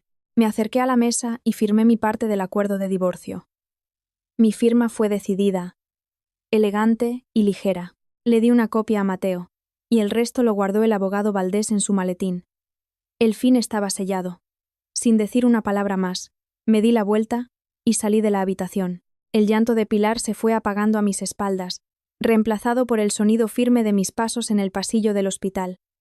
Un capítulo oscuro de mi vida se había cerrado para siempre. Exactamente 3 días después de salir del hospital, Mateo y yo nos presentamos en los juzgados de primera instancia para finalizar el último trámite legal. Gracias a la meticulosa preparación y a los contactos profesionales del abogado Valdés, nuestro expediente de divorcio de mutuo acuerdo fue tramitado con una rapidez sin precedentes, sin disputas patrimoniales, sin problemas por los hijos, todo transcurrió sin contratiempos. Al salir del juzgado, con la sentencia de divorcio sellada en la mano, respiré profundamente el aire fresco de la mañana de otoño en Madrid. El viento soplaba suavemente, arrastrando las hojas secas por la acera y llevándose consigo todas las penas y la frustración de los días pasados. El cielo azul y el sol radiante parecían dar la bienvenida al renacimiento de mi vida. Miré de reojo a Mateo, que estaba a unos pasos de distancia. Parecía haber envejecido 10 años, con la barba descuidada y la mirada perdida en el asfalto. Desde esa tarde, Pilar había sido trasladada oficialmente del hospital a los calabozos de la comisaría para cumplir su sanción de 7 días. El suceso se había convertido en el cotilleo del barrio, el honor y la reputación de la familia. Por los suelos. La familia lo criticaba, los vecinos se burlaban, y el peso de todo ello recaía sobre los hombros de ese hombre débil. No sentí regocijo, pero tampoco compasión. Cada uno cosecha lo que siembra. La ley y el karma siempre son justos. Nos cruzamos como dos extraños. Sin un adiós. Sin una última mirada. El lazo tóxico se había roto para siempre. Al salir del juzgado, cogí un taxi y me dirigí directamente a la sucursal principal del banco en la calle Bravo Murillo. Allí, solicité una nueva tarjeta a mi nombre. Con la nueva tarjeta en la mano, pedí al empleado que transfiriera los 120,000 euros a una cuenta de ahorro a plazo fijo de 1 año. Sostuve la libreta de ahorros de tapa dura y color rojo, sintiendo el calor del amor de mis padres en mis manos. El patrimonio de mi familia, ganado con tanto esfuerzo, estaba a salvo. Sería la base sólida para construir un futuro brillante por mi cuenta. Esa tarde, decidí darme un merecido capricho después de tantos días de estrés. Con una pequeña parte de los 10,000 euros de la indemnización, fui a un gran centro comercial. Me compré varios vestidos de diseño y algunos cosméticos de alta gama. Luego, en mi ordenador, envié un correo electrónico aceptando una oferta de trabajo de una multinacional de comunicación con sede en la zona de las 4 Torres. Era el puesto de directora de proyectos con el que siempre había soñado, pero que había estado a punto de abandonar pensando que, al casarme, tendría que dedicarme a cuidar de la familia de Mateo. Ahora ya no había nada que me detuviera. Iba a volar alto y a brillar en mi carrera. Entré en la web de una aerolínea y reservé un billete de ida y vuelta en clase business a La Palma para el fin de semana. Quería pasar unos días de tranquilidad entre los pinares, disfrutando de un café caliente en el aire fresco de la isla, para purificar mi alma y recargar energías. Desde el balcón de mi apartamento en El Retiro, contemplé el ajetreado tráfico de la calle que volvía a casa después de un día de trabajo. Las farolas empezaban a encenderse, iluminando el vibrante paisaje urbano. Bebí un sorbo de vino tinto y sonreí, satisfecha. Tras esta dura experiencia, había aprendido una valiosa lección. La mujer moderna no ha nacido para sacrificarse, ni para aguantar ciegamente en matrimonios abusivos. El respeto debe basarse en la igualdad y el amor sincero. Y lo más importante, la mujer debe ser económicamente independiente y conocer sus derechos. Cuando te acorralan, las lágrimas y las súplicas son inútiles. Solo la fuerza, usando la ley como arma, puede protegerte, castigar el mal y abrirte las puertas a una vida de orgullo y libertad. Y aquí termina esta historia. Gracias a todos por su tiempo y por acompañarme. Si en algún momento se han visto reflejados, quédense en el canal. Suscríbanse para seguir escuchando historias reales, cotidianas,